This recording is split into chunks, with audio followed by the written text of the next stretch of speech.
Topping today's news, a woman believed to be a Bahamian killed in Philadelphia. The man responsible for the 2018 Labor Day tragedy appears in the Supreme Court. The Prime Minister invites the Cuban president to Chogum, and the rush to complete school repairs is on at T.A. Thompson.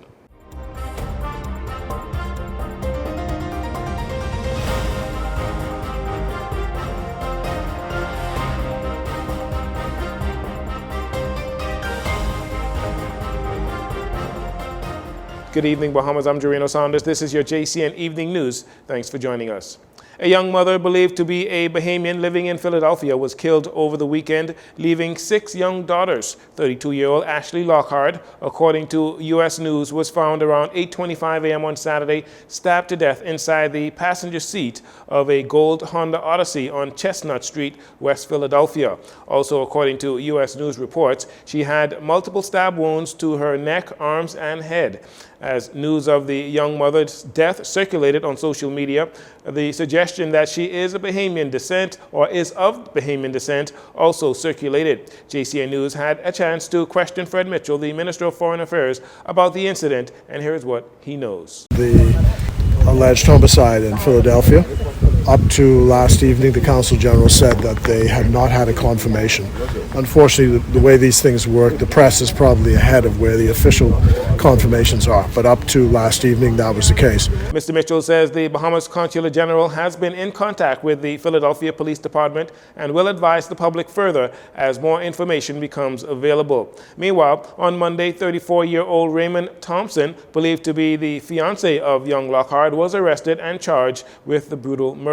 Philadelphia police say Lockhart had a valid protection from abuse order against Thompson, but it is believed they were still living together. A GoFundMe that was set up on the weekend to assist the children has reached $50,000. The 2018 Labor Day parade began with the usual jubilance of participants and spectators, but as the parade headed north on East Street, approaching Shirley Street, an unoccupied Ford F1 truck rolled out of control down the hill, mowing through the crowd of participants as it picked up speed, knocking some, crushing others, and eventually killing 4 people, including 2 women who died on the scene and 2 women who later succumbed to their injuries in hospital. Additionally, more than 20 others were injured. Travis Sawyer, 27 years old, the man responsible for the fatal crash, appeared in the Supreme Court on Monday, where he pleaded guilty to 4 counts of manslaughter by negligence as he stood before Justice Gregory Hilton. Mr. Sawyer also pleaded guilty to 8 counts of negligence causing harm. The 4 women who lost their lives on that tragic day in 2018, 41-year-old Tabitha Hayes, 48-year-old Patrice Gibson, 51-year-old Kathleen Fernanda, and 55-year-old Diana Gray Ferguson. Sawyer remains on bail pending his sentencing on November 16th. Alma Adams returned from Cuba on Friday, August 5th, having served as the special envoy of Prime Minister Philip Davis to deliver a personal invitation to the Cuban President Miguel Diaz-Canel Bermudez to attend the upcoming regional meeting for Caribbean Heads of Government, or CHOGM, to be co-hosted by the government of the Bahamas and the United Nations Framework Convention on Climate Change here in Nassau next week, August 16th to the 18th. Ambassador Adams conveyed the strong commitment of the Prime Minister Davis, to bringing Caribbean heads together to deliberate on a strategic way forward for small island developing states of the region as they prepare for the 27th Conference of the Parties, or COP27, scheduled for Egypt, November 7th to the 18th.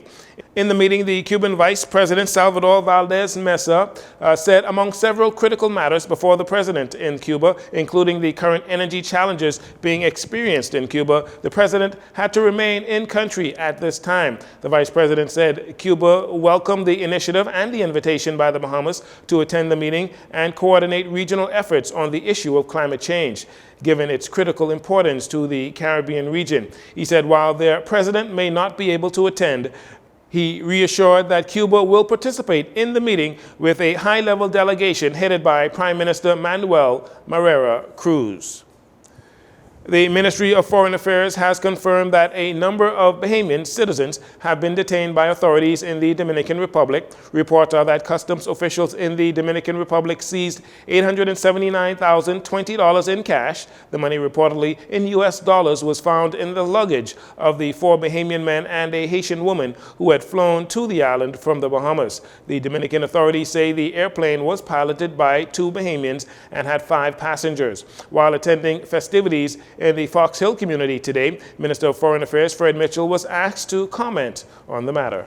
The situation with these, the allegation that the Bahamians arrested in the Dominican Republic, that too is being investigated. I gather it's confirmed that there are Bahamians under arrest in the Dominican Republic, and we're trying to find out what the particulars are, and as soon as we have some confirmation on both those issues, we'll let you know. The General Directorate of Customs in the Dominican Republic said the 5 passengers were detained and taken by security teams, and that the counting of the money was carried out in the presence of the public ministry there in the Dominican Republic. Mr. Mitchell said the Bahamas Honorary Consul to the Dominican Republic has confirmed the arrest and is working to get more details. With summer break coming to an end and students scheduled to return to the classroom on the 29th of August for full face-to-face learning, some wonder whether T.A. Thompson's Junior High School will be ready to receive its nearly 800 students at the end of the month, as renovations are still ongoing. Acting principal at T.A. Thompson, Ishmael Smith Jr., says the construction company that is responsible for the renovations have been working day and night to meet the August 29th deadline. If we continue as we are with minimal delays, I think that we will be ready. The construction team is literally working around the clock. I think they even have a night shift. We've made the school available to them, the family and consumer science area, so that they can prepare meals and have everybody on campus and a space for them to be able to do what they have to do as long as they are there. And they have made considerable progress. I think we have a 3-story building where they're doing most of the work. They've poured and reset the aprons for the 1st and 2nd floor. They're getting ready to finish the structural work to go up to the ceiling. And they are in each of the classrooms that may have received any damage or needed repairs, and they are working.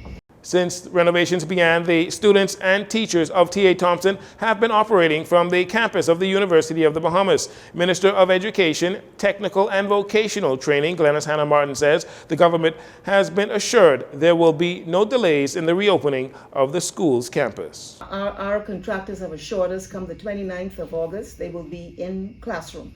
We've met with the teachers, the parents at T.A. Thompson, whose children attend that school, to update them and to brief them. Hannah Martin also went on to express her appreciation to the contractors for their tireless efforts to ensure repairs to the campus will be completed in time for the new school year. They understand that these young people have been disrupted for an extended period of time, for virtual for a while, and then they at UB. And they have worked, as you have heard, extraordinarily well. And this is what I'm seeing rising to the surface. One people united in love and service. We're not all the same. We got different political views and whatever the story is. We're all different. But in this core purpose, I am thankful to God that we are seeing an objective enlistment for the advancement of education. And I'm really, really grateful to God for that. Since the announcement made by Press Secretary Clint Watson of the government's plans to hold a number of events to commemorate those who lost their lives during the passing of Hurricane Dorian in September of 2019, which includes a concert to be held here in the capital, there has been a lot of backlash as to why should the event be held in New Providence and not on those islands that have been impacted most. Mr. Davis, Prime Minister Davis, says that the matter was taken out of context. So there are a number of days of activities which will include the islands in particular that were impacted by it, and he will be making an announcement on all those activities at the next press conference that he holds. It is not just a Nassau-centric matter. I think it's just that there's a headliner that wanted to come to do and they're coming to do a concert, and so he just, since they're here, he's just going to tie that event into what has been happening during that time, because we are commemorating the the Dorian, celebrating the Dorian Day, he just thought it fitting to perhaps tie that into it. Didn't necessarily have to be, but because it's here, that was the press secretary is thinking of. And so I think you have further clarity on all of the other events that will take place in both Abaco and Freeport. There'll be several events being taken place, which I'll be a part of as well. Well, first of all, we've kept our social services program up by providing assistance. We are now we are repairing homes now and building homes, and that's what's happening as we speak. And we're meeting their needs as they approach us. The celebrations will be the first government-recognized memorial since the passage of Hurricane Dorian and will commence in the month of September. Meanwhile, as the 3-year anniversary approaches next month, Prime Minister Davis says since coming into power, his government is doing all they can to meet the needs of people who were affected by Hurricane Dorian living on Abaco and on Grand Bahama. We'll take a break here and we'll be right back after these commercials.